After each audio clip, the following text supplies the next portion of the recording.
Hello नमस्कार दोस्तों, मैं निधि कौशिक आप सभी का स्वागत करती हूँ आपके अपने YouTube चैनल निधि कौशिक एनकेसीसी पर। चलिए दोस्तों, आज मैं फिर से लेकर आ गई हूँ डेली करंट अफेयर्स में आज की बहुत ज़्यादा इम्पोर्टेंट ऐसी न्यूज़ जो आपके एग्जाम के पॉइंट ऑफ व्यू से बहुत ज़्यादा इम्पोर्टेंट होने वाली है। और चलिए दोस्तों, अब बिना किसी देरी के स्टार्ट करते हैं हम अपने टॉपिक को, क्योंकि हमें थोड़ा कम समय में थोड़ा ज़्यादा सीखना है। ठीक है, चलिए दोस्तों, first of all good morning all of you and हम अपने टॉपिक पर आते हैं और स्टार्ट करते हैं हम डेली करंट अफेयर्स का फर्स्ट क्वेश्चन। चलिए दोस्तों, देखते हैं हम क्या करते हैं कि इंटरनेशनल बौद्धिक सूचकांक में भारत का स्थान 2002 में क्या रहा है। देखिए, इंटरनेशनल बौद्धिक सूचकांक, पहले तो हमें ये याद रखना होगा कि ये जो इंटरनेशनल बौद्धिक सूचकांक है इसको जारी कौन करता है। तो आप कहीं पर लिख लीजिएगा, इसको करता है यूएस चैम्बर ऑफ कॉमर्स।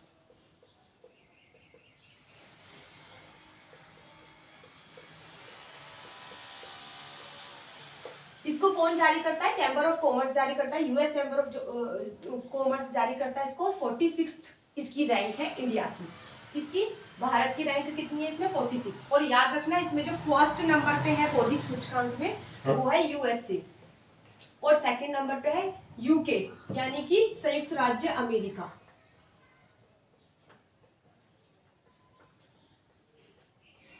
और यूके यूनाइटेड किंगडम।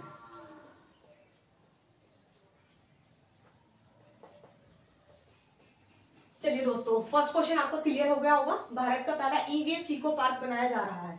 तो भारत का जो ई वेस्ट यानी कि जो तुम्हारा मतलब वेस्ट होता है, पूरा कचरा जो होता है, उससे इको पार्क बनाया जा रहा है। और ये कहाँ पर बनाया जा रहा है? दिल्ली में बनाया जा रहा है। इसके बारे में थोड़ा सा जान लेते हैं।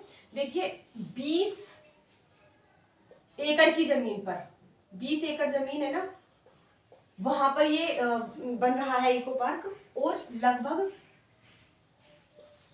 2 लाख टन, कितने? 2 लाख टन क्या 2 लाख टन इन्होंने पैदा कर दिया, प्रोड्यूस कर दिया। 2 लाख टन जो ई वेस्ट है उसको प्रोड्यूस कर दिया इन्होंने यहाँ पर। ठीक है, तो सेकंड क्वेश्चन हमारा क्लियर हो जाता है। नेक्स्ट आता है ऑपरेशन गंगा। पहले तो ये जान लीजिए ऑपरेशन गंगा कहाँ का है। ये भारत द्वारा चलाया गया है ऑपरेशन गंगा। किसके द्वारा चलाया गया है? ये भारत के द्वारा चलाया गया है। और क्यों चलाया गया है ये ऑपरेशन गंगा? ऑपरेशन गंगा चलाने का मकसद क्या है? एक्चुअली आप लोगों को पता ही है कि जो यूक्रेन और रशिया के बीच में लड़ाई हो रखी है, तो वहां पर यूक्रेन के अंदर कुछ भारतीय, मैंने बताया था आपको पहले करंट अफेयर्स में कि 20,000 स्टूडेंट, लगभग मतलब 20,000 लोग हैं जो यूक्रेन के अंदर है। उसमें से 18,000 स्टूडेंट मेडिकल स्टूडेंट हैं जो इंडिया के हैं, यूक्रेन में स्टडी के लिए गए हुए हैं। तो उनकी वापसी के लिए इन्होंने ये ऑपरेशन गंगा चलाया है। किसकी? यूक्रेन में फंसे जो लोग हैं उनको वापसी कराने के लिए इन्होंने ये ऑपरेशन गंगा चलाया है। ठीक है, यहाँ पे मैं छोटा सा लिख देती हूँ, यूक्रेन में फंसे छात्रों की वापसी के लिए। ठीक है, तो यूक्रेन में फंसे छात्रों की वापसी के लिए ये ऑपरेशन गंगा चलाया गया है। वेरी इंपॉर्टेंट क्वेश्चन, इसको लिख ही लीजिए क्योंकि अब तो यूक्रेन बहुत चर्चाओं में, बहुत सुर्खियों में, तो ये आने वाले नजदीकी एग्जाम में जरूर आएगा। ठीक है, नेक्स्ट आ जाइए आप फोर्थ क्वेश्चन पे। सिंगापुर वेट लिफ्टिंग इंटरनेशनल में गोल्ड। देखिए, जो सिंगापुर वेट लिफ्टिंग है इसमें इंटरनेशनल में जो गोल्ड जीता है वो जीत लिया है मीराबाई चानू ने। अब आप लोगों को पता ही होगा, ठीक है, मीराबाई चानू के बारे में। और कितने वर्ग मतलब कितनी किलोग्राम में जीता है इन्होंने 55 किलोग्राम में जीता है। ये कितने भार वर्ग में जीता है? 55 किलोग्राम में। और एक चीज और याद रख लेना कि ये जो सिंगापुर वेट लिफ्टिंग इंटरनेशनल में गोल्ड जीतने वाली मीराबाई चानू है, अभी जो टोक्यो ओलंपिक हुए थे ना 2020 में, 2020 में टोक्यो ओलंपिक हुए थे, तो उस ओलंपिक के अंदर इन्होंने सिल्वर जीता था।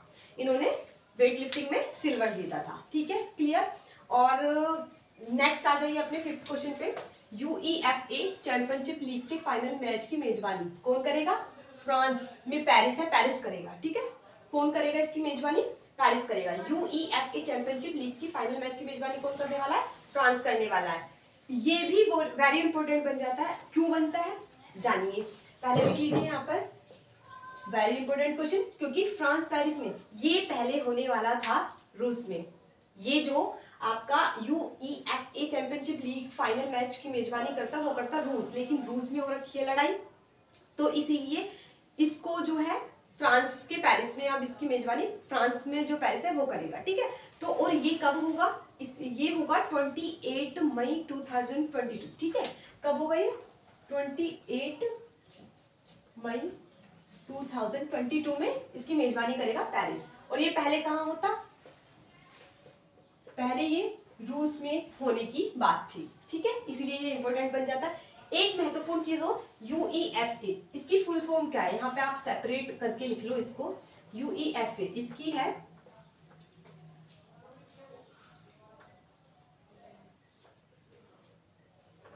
यूरोपियन फेडरेशन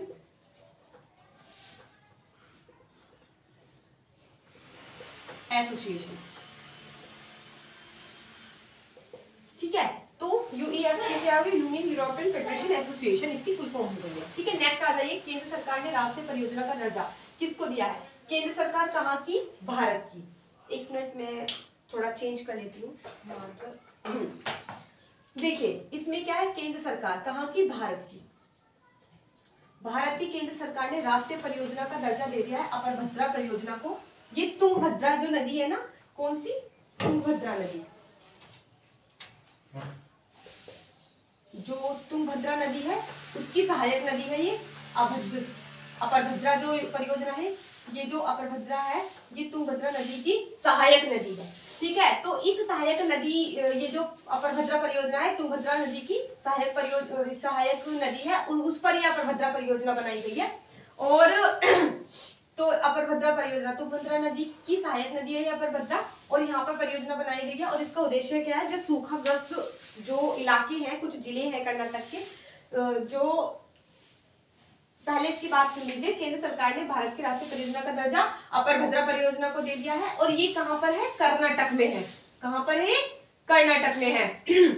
तो अपर भद्रा परियोजना ये कहां पर है? कर्नाटक में है। और तुंगभद्रा नदी की ये सहायक नदी है, ठीक है। क्या है? तुंगभद्रा की सहायक नदी है, और इसका काम है कि ये सूखाग्रस्त जो जिले हैं उनको सिंचाई के काम आएगी, उनकी सिंचाई के लिए महत्वपूर्ण होगी, ठीक है। और कर्नाटक का नाम आया, तो कर्नाटक का देख लीजिए। जो कर्नाटक है वो, कर्नाटक की राजधानी क्या है? बंगलुरु। कर्नाटक की राजधानी लिख लीजिए, बंगलुरु। कर्नाटक की राजधानी है बंगलुरु। और कर्नाटक के जो सीएम हैं, मैं यहां पर लिख देती हूं,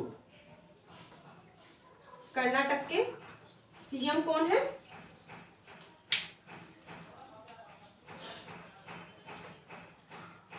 सीएम। और एक काम करती हूँ, ये जितने भी आपके जो राज्य हैं इनके सेपरेट सीएम और राज्यपाल लिखवा देती हूँ, क्योंकि यहाँ पे फिर स्पेस नहीं बचेगा लिखवाने के लिए। तो नेक्स्ट अब हम आते हैं किस चीज पर, और थोड़ी बड़ी हो जाएगी ये भी, चलो देखते हैं, सेपरेट लिख के दिखा दूंगी मैं आपको जितने भी हैं। अब नेक्स्ट आ जाइए, SAAF क्रॉस कंट्री चैंपियनशिप और national cross country athletic championship की मेजबानी कौन कर रहा है? देखिए SAAF क्रॉस कंट्री चैंपियनशिप और national cross country athletic championship की मेजबानी नागालैंड कर रहा है। कौन कर रहा है? नागालैंड कर रहा है। और ये SAAF है क्या? तो आप इसको देख लीजिए, इसकी फुल फॉर्म भी देख लीजिए। SAAF इसकी फुल फॉर्म होती है साउथ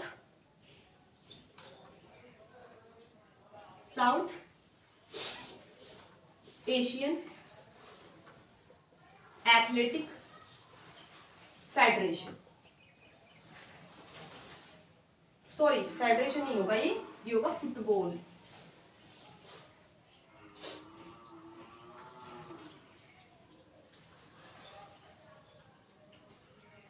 फुटबॉल कैसे हो सकता है?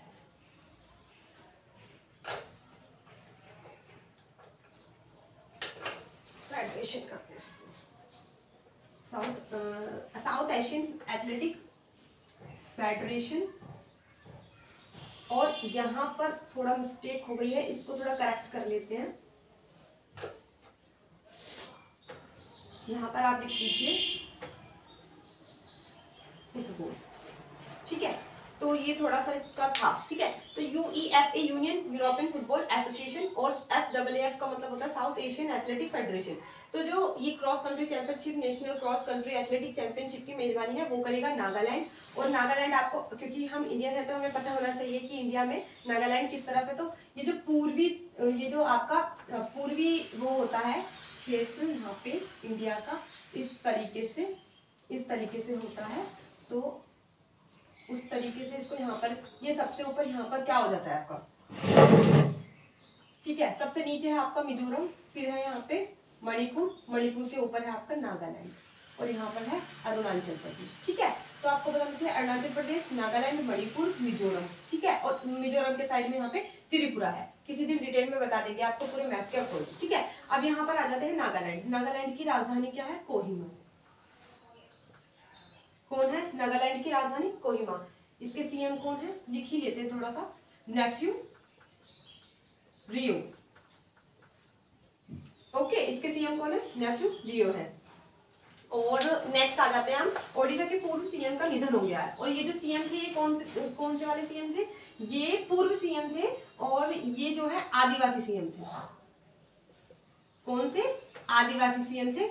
हेमानंद बिस्वास, ठीक है, बिस्वाल है, सॉरी। तो हेमानंद बिस्वाल जो थे ये आदिवासी सीएम थे, और ये कहाँ के? ओडिशा के। तो ओडिशा की बात है तो ओडिशा की जो राजधानी है वो क्या है? भुवनेश्वर। ओडिशा की राजधानी क्या है? भुवनेश्वर। और राजधानी के बाद अगर हम इसके सीएम की बात करें तो सभी को पता होगा नवीन पटनायक। नवीन पटनायक, ठीक है। तो इसका सीएम है नवीन पटनायक, और ओडिशा के पूर्व सीएम का निधन हो गया हेमानंद जो बिस्वाल हैं, और ये आदिवासी सीएम थे। तो ये कुछ महत्वपूर्ण आपके क्या थे?